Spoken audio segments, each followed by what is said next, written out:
Merry Christmas! Hey, what's up, guys, and welcome to LP Tremors, where we talk all things vinyl and horror.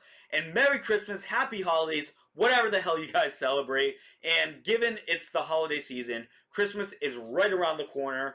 But I shouldn't even say it's around the corner because as I'm recording this right now, it is Christmas Eve. But fuck it, Christmas is right around the corner. I thought it would be an awesome opportunity, or the perfect opportunity, to review what I believe is my favorite Christmas album of all time. I love this record to death. Not only do I spin this record around the Christmas time, but this is a regular spin for me. I love this record to death. I love this band, and technically, I shouldn't even be calling this an album because this record literally clocks in just under 20 minutes. So technically, I should be saying EP, but album just fits the mouth a little bit better. But favorite Christmas album to date as of right now. This is Bad Religion with Christmas songs.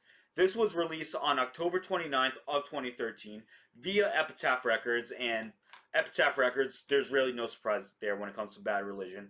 Brett Gurewitz being the owner of Epitaph, they've been together since the beginning. So yeah, Epitaph Records once again. This is produced by Joe Barresi, and if anybody is unfamiliar with who Joe Barresi is, Joe Barresi has worked with countless bands. He's worked with bands like Tool, Queens of the Stone Age, Kyuss. List goes on and on. He has a very, very lengthy and pretty awesome history, actually.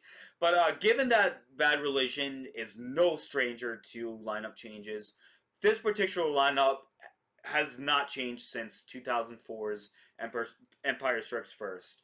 So you have Greg Graffin on vocals, you have Brett Gurewitz on guitar, you have Brian Baker on guitar as well, you have Jay Bentley on bass, and this is the last studio record to feature Brooks Wackerman on drums. Brooks Wackerman, he would later be joined in with Avenged Sevenfold, literally right after this record. But yeah, Brooks Wackerman, incredible drummer and incredible album. I love this album to date. But you have 9 tracks off this record, 8 of which are Christmas classics. One of which being another mix of American Jesus, which I will be getting into. But just a heads up, you are not going to hear anything negative from me. Well, maybe a little critiques here and there, but overall, this is like a 10 out of 10 record. Love this record to death. But yeah, fuck it, let's go into the tracks. So we have Hark the Herald Angels Sing. This kicks off with a beautiful vocal harmony from both Greg Graffin and Brett Gurewitz. Beautiful vocal harmony, no instruments, just this beautiful vocal harmony. Gorgeous melody, love it. And then about 30 seconds later, you hear this killer Bad Religionism where you have this incredible pick slide, and it's just a nonstop punches you in the fucking face. So aggressive. Love this track to death. Greg Graffin's vocals is gorgeous. Brooks Wackerman's drums on this track is absolutely killer. And it's just nonstop for a minute and a half. Killer punk track. And then that follows up with O Come All Ye Faithful. And this kicks off with an incredible drum fill from Brooks Wackerman. I'm telling you, Brooks Wackerman, he deserves much more credit than he gets. He's incredible, incredible drummer. But yeah, starts off with this killer drum fill from Brooks, and then it gets into "Oh Come All Ye Faithful." It's Bad Religion to the max. And again, going back to Brooks Wackerman, his drums on this particular track is absolutely killer. Greg sounds awesome. I love the bass tone on this track as well. Jay Bentley's bass tone on this track, absolutely incredible. I love "O Come All Ye Faithful." This particular version, great number. Just another punk rock classic. Just following off Hark the Herald Angels Sing very nicely.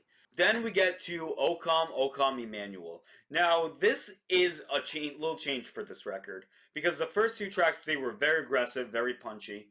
Now, this track it takes much more of a melodic twist. You know, you start hearing these little pop punk hooks here and there, but not in a bad way. It's really good pop punk. But it starts off with this beautiful melodic riff from, I believe, Brett Baker. Beautiful riff. And then this whole track, it has like this typical pop punk riff to it that it's going along with. But again, really catchy, very punchy. And I love the chorus for this particular track. You know, it goes, "Rejoice, rejoice, Emmanuel, come down to the." It's a beautiful chorus, very catchy, and this is a track that's gonna get stuck in your head all fucking day. But yeah, that's a little bit of O Come, O Come, Emmanuel. A little bit of a pop punk twist, a little melodic, but definitely not in a bad way. Still a beautiful track. And now you have White Christmas, which is literally Ramones' I Want to Be Sedated, but with White Christmas lyrics. But even though it does have that Ramones connection, it still manages to stay original. Still, you still hear those Bad Religion isms. But yeah, White Christmas, it's just the Ramones riff of I Want to Be Sedated. It is kind of funny, but yet it's could come off as a little lazy, but still, it still manages to stay original. Fantastic track front to back. But then you get Little Drummer Boy, and Little Drummer Boy, it's this, for some reason, and let me know in the comments if you got this connection as well with their version of Little Drummer Boy. It's set, especially that opening when this track opens up. It reminds me a lot of Diamond Head's "Am I Evil?" It's like do do do do do do do do do do do do do do. So you have that typical little drummer boy snare, but with that, but joined in with that little snare thing, you you do feel this riff dun, dun, dun, dun, dun, dun, dun, dun, from both Brett Gurewitz and Brian Baker. Great stuff. But yeah, the track keeps going. The track keeps going. I really, really love Greg Graffin's vocals on this particular track. This is probably the best he's going to sound on this record, actually, because I just love the way he's portraying his vocal style. He has ups. He knows when to go up. He knows when to go down. He sounds very relaxed, but he sounds incredible on this track.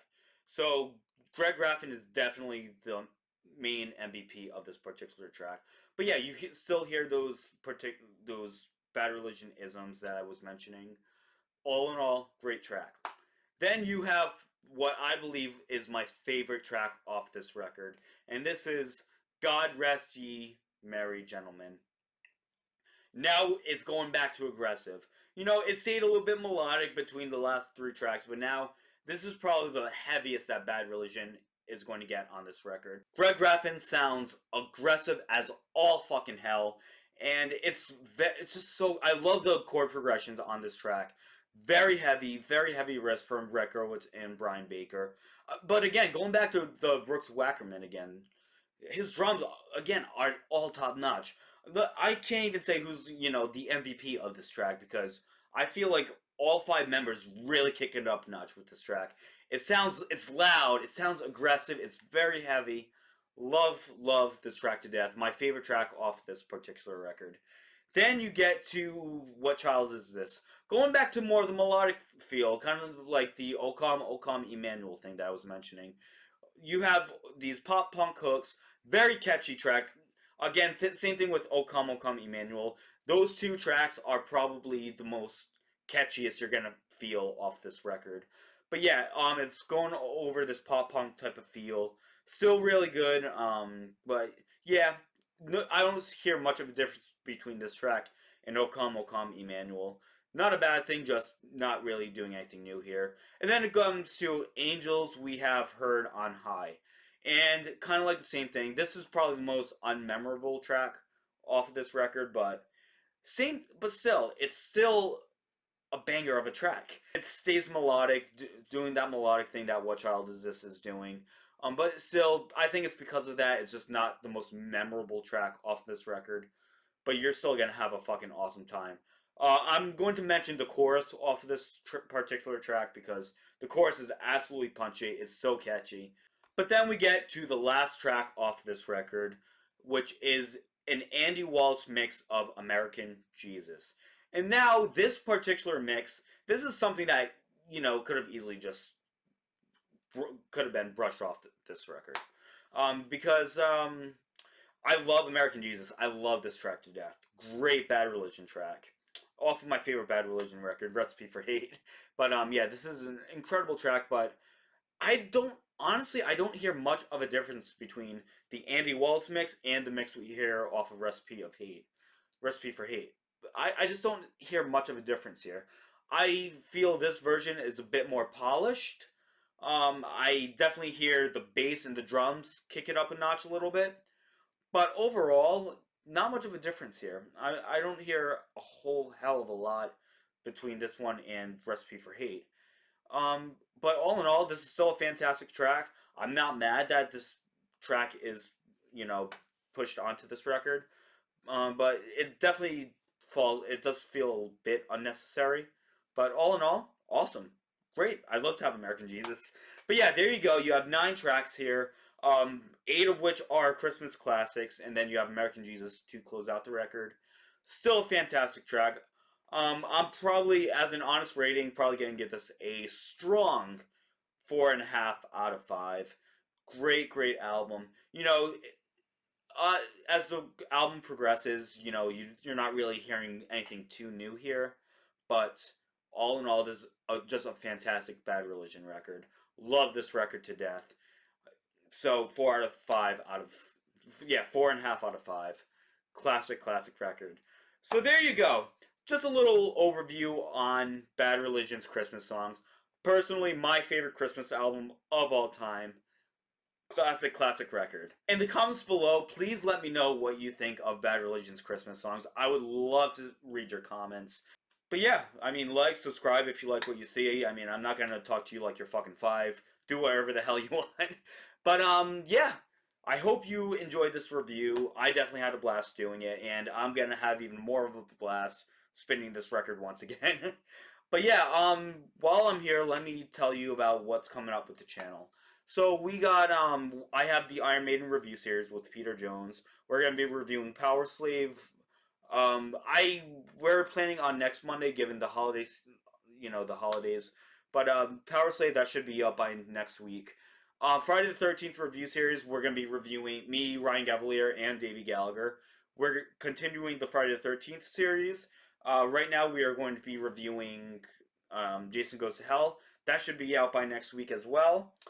And then doing a few solo stuff towards the end of the year. So I'm going to be reviewing my top 10 favorite records of 2022. And along with that, I'm going to be doing a full beginner's guide to Aerosmith. So I'm going to be reviewing and discussing 5 Aerosmith records I would give to a non-fan. So that's going to be an absolute blast. So stay tuned for more. And once again, happy holidays, whatever you guys celebrate, whether it's Hanukkah, Christmas, Kwanzaa, whatever. Happy holidays, stay safe out there. And also, as always, stay metal, stay scared. Bye, guys.